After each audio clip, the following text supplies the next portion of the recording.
Hello everyone, I hope you are living very well and आप अपनी पढ़ाई का, फैमिली का ध्यान काफ़ी अच्छे तरीके से रख रहे होंगे और अपनी लाइफ को शानदार तरीके से एंजॉय कर रहे होंगे। जी हाँ दोस्तों, इंडिया अब ऑफिशियली सेकंड वेव से गुजर रहा है। मैं उसी वायरस की बात करने वाला हूँ जो पिछले साल इतनी चर्चा में था और अब चर्चा कम हो गई थी तो फिर से चर्चा में आ गया है। तो कि यहाँ पे सेकंड लॉकडाउन कर देना चाहिए, और अगर लॉकडाउन कर देना चाहिए तो उससे भी बड़ा क्वेश्चन ये उठता है, क्या लॉकडाउन जो होता है वो ठीक से काम कर भी पाता है या फिर नहीं कर पाता है। तो चलिए वीडियो को एंड तक देखना, यही सब चीज़ें जानने की कोशिश करेंगे इस वीडियो में। अदर कंट्री से कंपैरिजन करेंगे सारी चीज़ों का, और वीडियो को एंड तक देखना। फर्स्ट चीज़ यही है दोस्तों, ये चीज़ तो बड़ी क्लियर हो चुकी है कि इंडिया अब सेकंड वेव से गुजर रहा है। यानी इंडिया के अंदर जो केस ऑफ नंबर थे अब वो हाई स्पीड से बढ़ते जा रहे हैं। यानी अगर आप कंपेयर करोगे प्रीवियस ईयर से, तो प्रीवियस ईयर में उतने केसेस देखने को नहीं मिल रहे थे स्टार्टिंग में, जितने अब स्टार्टिंग में देखने को केसेस मिल रहे हैं। तो दोस्तों यहाँ पे ये क्वेश्चन उठ जाता है कि यार अचानक से कि ये केसेस कैसे उठने लगे, किस तरीके से आगे फिर से ये केसेस। लेकिन आप एक चीज़ देखोगे इसमें चीज़ ये है कि जो नंबर ऑफ डेथ हैं वो उतने ज़्यादा नहीं बढ़ रहे हैं जितने नंबर ऑफ केस बढ़ रहे हैं। यानी अगर मैं प्रीवियस ईयर से कंपैरिजन करूँ ग्राफ का, तो आप लोग देख सकते हैं यानी जो डेथ ऑफ नंबर हैं वो उतने नहीं बढ़ रहे हैं इसके कंपैरिजन में। तो यहाँ से एक चीज़ ये बड़ी क्लियर हो जाती है, बिकॉज 2 और 3 वीक्स का डिले देखने को मिलता है नंबर ऑफ केसेस में और नंबर ऑफ डेथ केसेस में। तो ये चीज़ नहीं कह सकते क्लियरली कि ये कम डेडली है। तो दोस्तों यहाँ पे इंटरेस्टिंग चीज़ तो ये है कि ये जो सेकंड वेव है ये सिर्फ अभी इंडिया के 8 स्टेट में देखने को मिला है, 84%। यानी 84% जो केसेस हैं वो सिर्फ इंडिया के 8 स्टेट के अंदर देखने को मिले हैं अभी, इससे ज़्यादा नहीं मिले हैं। यानी अभी पूरी कंट्री के अंदर, पूरी इंडिया के अंदर ये अच्छी तरीके से नहीं फैला है। तो यहाँ पे देखते हैं कि यार ये अचानक से कैसे टपक गया, आया कहाँ से ये। तो यहाँ पे हम लोग बात करेंगे कुछ अदर कंट्रीज़ को कंपेयर करके। तो आप लोगों को याद होगा सितंबर 2020 में, तो सितंबर 2020 में यूएस और जो यूरोपियन कंट्रीज़ थी उनके अंदर सेकेंड वेव स्टार्ट हो चुका था आफ्टर सितंबर 2020।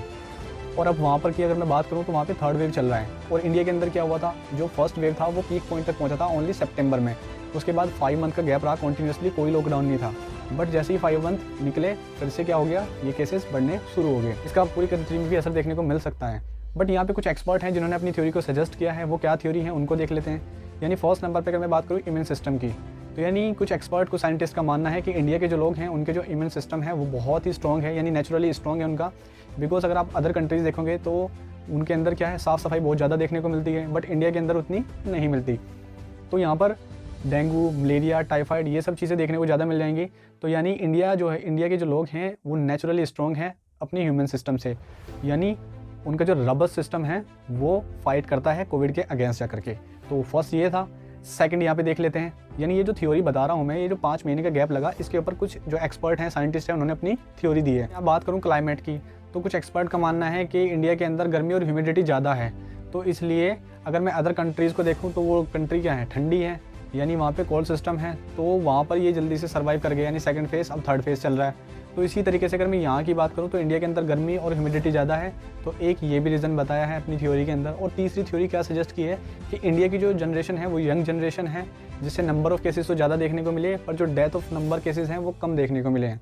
फोर मैं बात करूँगा मास्क की, तो यानी मास्क के बारे में तो मैं क्या बताऊँ आप लोगों को, आप लोग अपने आसपास सभी लोगों को देख सकते हो। खैर 5 नंबर पे यहाँ पे थ्योरी जो सजेस्ट की है, यानी इंडिया के 65% जो लोग हैं वो घर से बाहर जाते हैं। यानी जैसे फार्मर हुए और लेबर हुई, वो बाहर जाके काम करते हैं। यानी बाहर क्या होता है, एयर सर्कुलेशन अच्छे तरीके से बन जाता है। बट अगर घर में रहें तो एयर का जो सर्कुलेशन है वो अच्छे तरीके से नहीं बन पाता। एक थ्योरी ये थी दोस्तों। तो ये तो बड़ा क्लियरली है कि प्रूव कुछ भी नहीं हुआ है, सिर्फ थ्योरी सजेस्ट की गई है। बट अगर मैं यहाँ पे बात करूँ पॉजिटिव थ्योरी की, यानी ये हुआ कैसे, ये तो साइंटिस्टों को भी नहीं पता अभी तक कि ये हुआ किस तरीके से। ये तो एक मिस्ट्री है, यानी राज ही रह गया अभी। तो यहाँ पे इसके लिए भी कुछ थ्योरी सजेस्ट की गई है। तो यानी जैसे बताया गया है कि इंडिया की फर्स्ट थ्योरी की अगर मैं बात, तो यहाँ पे बताया गया है कि इंडिया के लोग जो है ना केयरलेस हो गए थे। यानी एकदम से मास्क लगाना, सोशल डिस्टेंस, फिजिकल डिस्टेंस, ये सब चीज़ों के ऊपर हम लोगों ने कोई अच्छे तरीके से ध्यान नहीं दिया है। बट ये यहाँ पे ये क्वेश्चन उठता है कि क्या इतनी जल्दी हो सकता है सब कुछ ऐसे, 5 महीने बीते और उसके बाद में फिर से एकदम से आ गया। लोग इतने भी केयरलेस नहीं हो सकते यार एकदम से। फिर यहाँ पे बात करूँ मैं सेकंड थ्योरी की, और मैं फर्स्ट थ्योरी में बिलीव ही नहीं करता हूँ। और अगर सेकंड थ्योरी की मैं बात करूँ, यहाँ पे बात की गई है म्यूटेशन की। किसकी? म्यूटेशन की यहाँ पे बात की गई है। यानी जब किसी वायरस का म्यूटेशन होता है, उससे पहले मैं चीज़ बता दूं आपको, म्यूटेशन की अगर बात करें, अगर म्यूटेशन की बात करूं तो यूके और आपने साउथ अफ्रीका की म्यूटेशन के बारे में सुना होगा, बट मैं इंडिया के म्यूटेशन की बात कर रहा हूं। तो यहाँ पे कुछ एक्सपर्ट, कुछ साइंटिस्ट का मानना है कि ये जो म्यूटेशन हुआ है ये कुछ अलग तरीके से हुआ है। अभी म्यूटेशन क्या है, म्यूटेशन को देख लेते हैं। यानी जब किसी वायरस का म्यूटेशन होता है तो वो बहुत स्पीड से बहुत ज़्यादा लोगों को इन्फेक्टेड करता है। तो यानी इसका म्यूटेशन हुआ है, इसलिए ये बहुत जल्दी से बहुत ज़्यादा लोगों को इन्फेक्टेड कर रहा है। दोस्तों कुछ लोगों का ये भी मानना है कि ये जो म्यूटेशन होता है ये कम डेडली होता है, यानी कॉमनली ये कम डेडली होता है। ये कुछ एक्सपर्ट्स का मानना है। बट फाइनली इंडिया के अंदर तो सेकंड वेव आ चुका है, स्टार्ट हो गया है। अब इंडिया सेकंड वेव से गुजर रही है। तो यहाँ पे कुछ लोगों का मानना है कि यार लॉकडाउन कर देना चाहिए ये इम्पोज। बट सच में दोस्तों यहाँ पे ये क्वेश्चन ये उठता है कि यार अगर लॉकडाउन कर देते हैं तो क्या लॉकडाउन सक्सेस भी हो पाते हैं, या फिर उसके जो नेगेटिव इफेक्ट देखने को मिलते हैं वो कुछ ज़्यादा होते हैं। तो क्या होता है, किस तरीके से होता है, ये सब चीज़ें जानेंगे। तो चलिए स्टार्ट करते हैं, देखते हैं फैक्ट्स। तो हम लोग देख लेते हैं कि जो लॉकडाउन हुआ था वो बड़ा ही एक फेलियर रहा था। यानी जब लॉकडाउन था तो लॉकडाउन के दौरान जो केसेस थे वो बढ़ते जा रहे थे, फिर लॉकडाउन को हटा दिया गया, फिर भी केसेस बढ़ते गए। बट सितंबर पे जाके वो केसेस पीक पॉइंट पे पहुंचे थे। उसके बाद 5 महीने तक कॉन्टीन्यूसली इंडिया के अंदर कोई भी लॉकडाउन नहीं था, तो जो नंबर ऑफ केसेस थे वो भी नहीं बढ़ रहे थे। तो इससे क्या पता चलता है कि लॉकडाउन था तो केसेस बढ़ रहे थे, जब लॉकडाउन था नहीं तो केसेस भी नहीं थे। तो इससे ये चीज़ पता चलती है क्लियरली कि लॉकडाउन तो एक फेलियर था। यहाँ पर अगर देखें तो लॉकडाउन के इफेक्ट क्या क्या पड़े थे, तो दोस्तों यहाँ पे नेगेटिव इफेक्ट बहुत ज़्यादा देखने को मिले थे लॉकडाउन के। यानी अगर मैं बात करूँ फर्स्ट, तो यार आप लोगों को पता होगा कि यार जब लॉकडाउन इम्पोज किया गया तो इंडिया के अंदर यानी जितने बहुत सारी बड़ी मात्रा में लोग तो माइग्रेट करने लगे, यानी गाँव से शहरों में जाने लगे। बहुत ही भयानक सा था एक पीरियड वो, यानी जिसमें लोगों ने अपनी जान तक गंवा दी, अपना लाइवलीहुड लूज़ कर दिया। कुछ लाखों लोगों के बिजनेस ठप कर हो गए, मिलियंस को पॉवर्टी में डाल दिया गया, अनएम्प्लॉयमेंट बढ़ता चला गया, जीडीपी डाउन होती चली गई, बच्चों की पढ़ाई पे इसका असर देखने को मिला। और सबसे बड़ी बात यह है कि हम लोगों की, आप लोगों की, सबकी मेंटली हेल्थ पे इसका एक बहुत बड़ा इम्पैक्ट पड़ा है, वो चीज़ देखने को मिली है। तो यानी नेगेटिव इफेक्ट देखो कितने ज़्यादा देखने को मिले। और पॉजिटिव की अगर बात करूँ तो लॉकडाउन के बाद इतने केसेस ही देखने को नहीं मिले।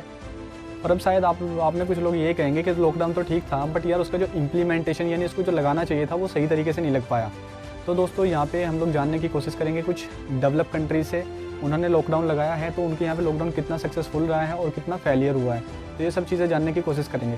तो अगर मैं स्टार्टिंग करूँ यूरोपियन कंट्रीज से, तो यूरोपियन कंट्रीज़ में लॉकडाउन इम्पोज हुआ है, इवन वहाँ तो अभी तक लॉकडाउन चल रहा है। यानी यूरोपियन कंट्रीज़ में जो लॉकडाउन किया गया उसका एक ही पर्पज़ था, यानी ओरिजिनल पर्पज़ ये था कि कर्व को फ्लैटन आउट कर दिया जाए, और जिसका वो हुआ भी है, कुछ हद तक उसका इम्पैक्ट देखने को मिला है। तो यानी वहाँ पर कुछ कंट्रीज़ थी जिनमें लॉकडाउन था, कुछ कंट्रीज़ थी जिनमें लॉकडाउन नहीं था।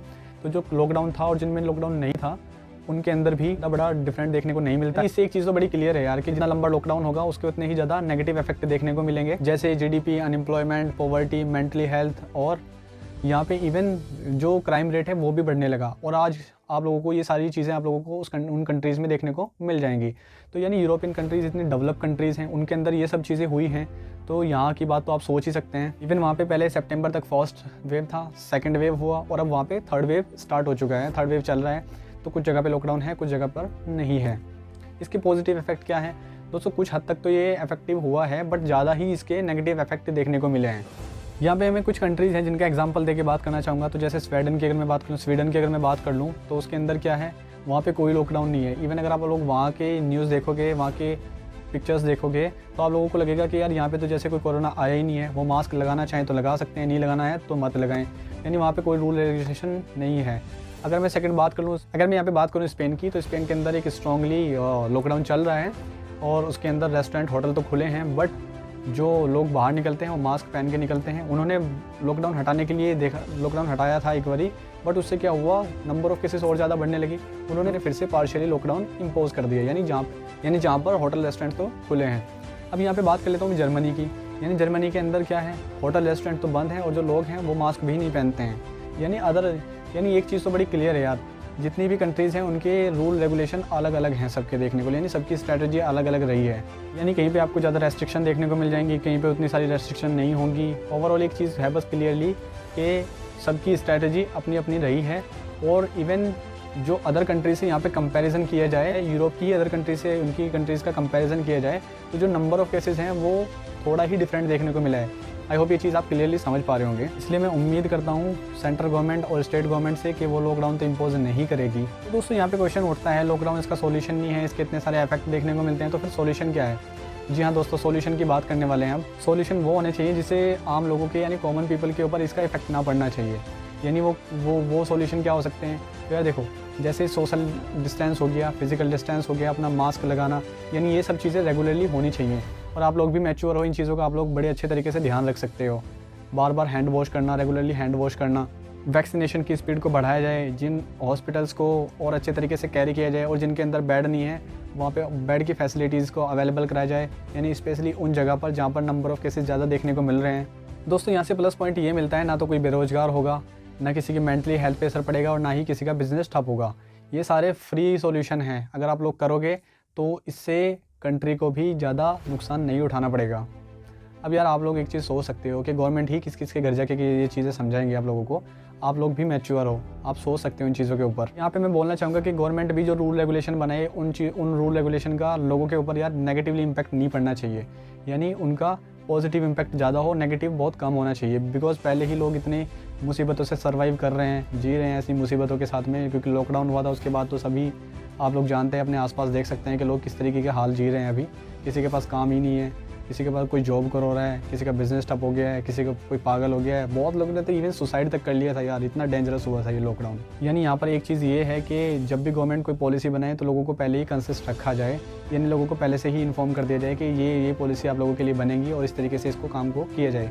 तब जाके आई होप ये चीज़ें और अच्छी तरीके से चल पाएंगी, जिसके पॉजिटिव इफेक्ट कुछ ज़्यादा मिलेंगे और नेगेटिव इफेक्ट कम होंगे। तो दोस्तों कैसा लगा मेरा वीडियो आप मुझे कमेंट बॉक्स में कमेंट करके ज़रूर बताइएगा। और अगर आप मेरे चैनल को सपोर्ट करना चाहते हैं तो डिस्क्रिप्शन में मेरा नंबर मिल जाएगा, आप मुझे कर सकते हैं। और अपने फ्रेंड्स के साथ में इस वीडियो को शेयर कीजिएगा एंड इस चैनल को सब्सक्राइब कीजिएगा। Thank you so much.